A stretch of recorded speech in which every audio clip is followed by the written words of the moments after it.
I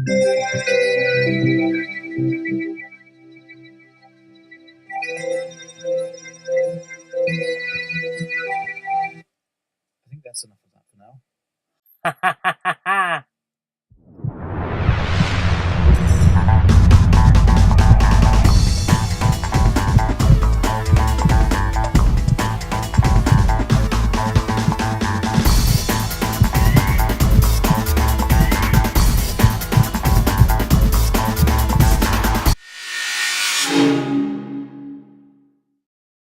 Hey guys, and welcome to another episode of GameHammer. Now, I was going to record some individual GameHammer reviews for every part of Stories Untold because it's an episodic game.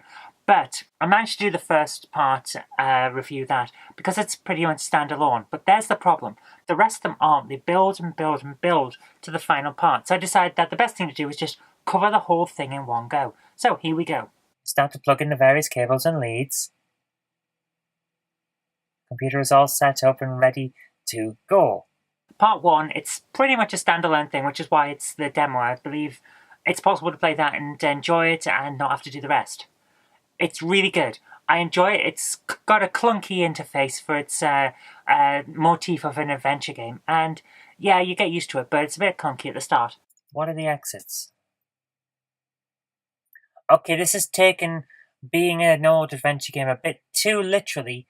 There are certain conventions that developed from the adventure genre that this is not emulating. Stuff like I or in for inventory, or using the inventory system at all. Telling you what exits there are by typing exits.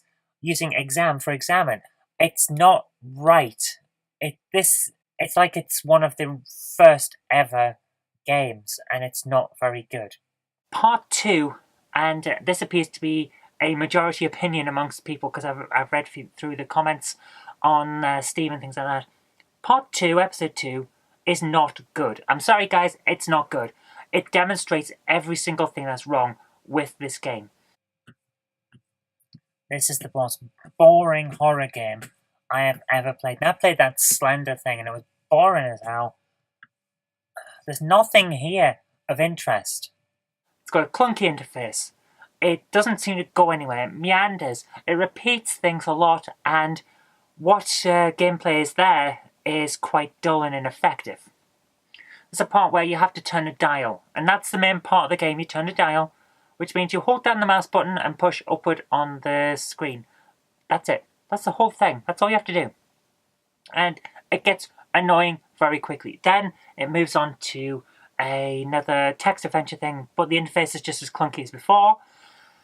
And it got me annoyed. It seems I don't know whether I'm playing it wrong, but it doesn't seem to give you all the information that you need to actually be able to solve it. So I ended up using the walkthrough for this and part 3.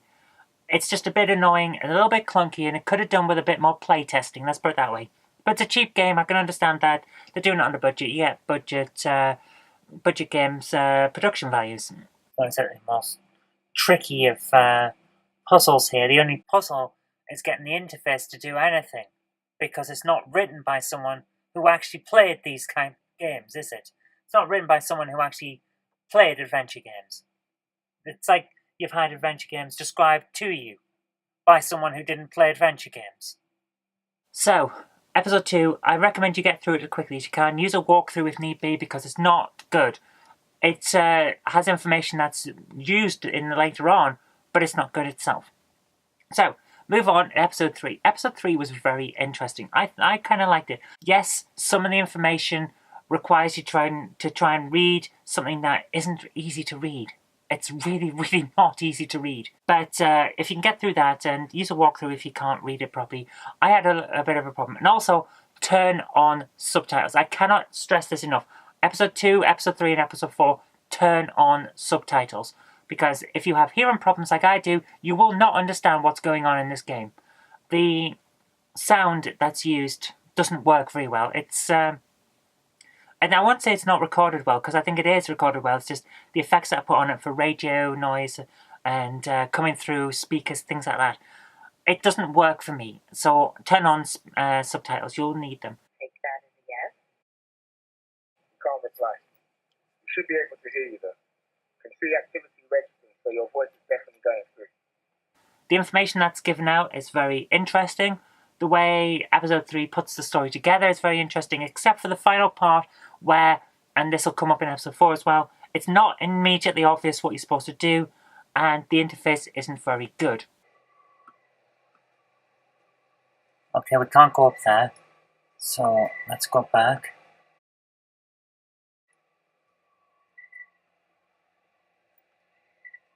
Oh, now we can go up here! Oh, for goodness sake. You're walking around, you have to try and solve... I'm not going to spoil it, but you're trying to solve a problem by clicking on things. It's not obvious what you're clicking on, or how far away from it you have to be in order to make it work. So, trial and error, I just end up wandering around and click on pretty much everything in order to make it work. So, yeah. Episode 4.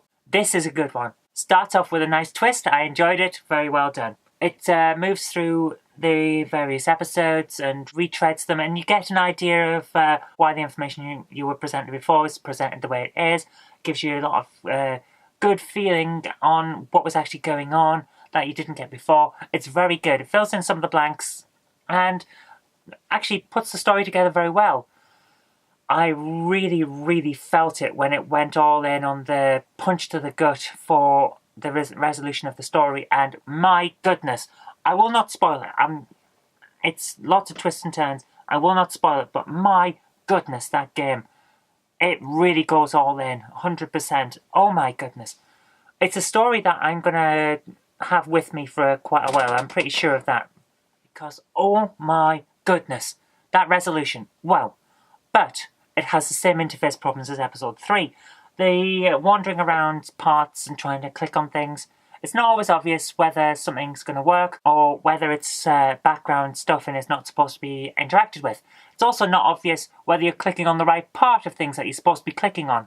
Several times I had to click, and I ended up looking at the walkthrough for something that should have been very easy. But the walkthrough didn't help either, because you have to click on a specific part of a certain object in order to finish the game. And I'm not going to... And to be honest with you, that doesn't spoil anything, because I haven't told you where it is or anything like that. But there's a specific part of the specific object you have to click on, and I just ended up, like with episode 3, just wandering around clicking on everything. Frustrated as hell, because I was enjoying the game. It was good. The story was good. But the interface kills it. So I'm left with a problem here, because I want to recommend this game. The story is really good. But the way they've produced it, with the interface they've got, it's not good enough. Not by a long shot. The game itself kills its own story. It stops you enjoying it by just frustrating you with obnoxious controls. So, I really want to recommend it, but at the end of the day, I'm going to have to give it mixed score, because, yeah, it hampers itself. And that's an annoyance. It's one of those things. I want to say it's good, but yeah, the story's good, the interface isn't. That's all I can say about that. Give it a try, especially if you liked episode 1, which is a free demo, so go and try it. And that's all I can say about it.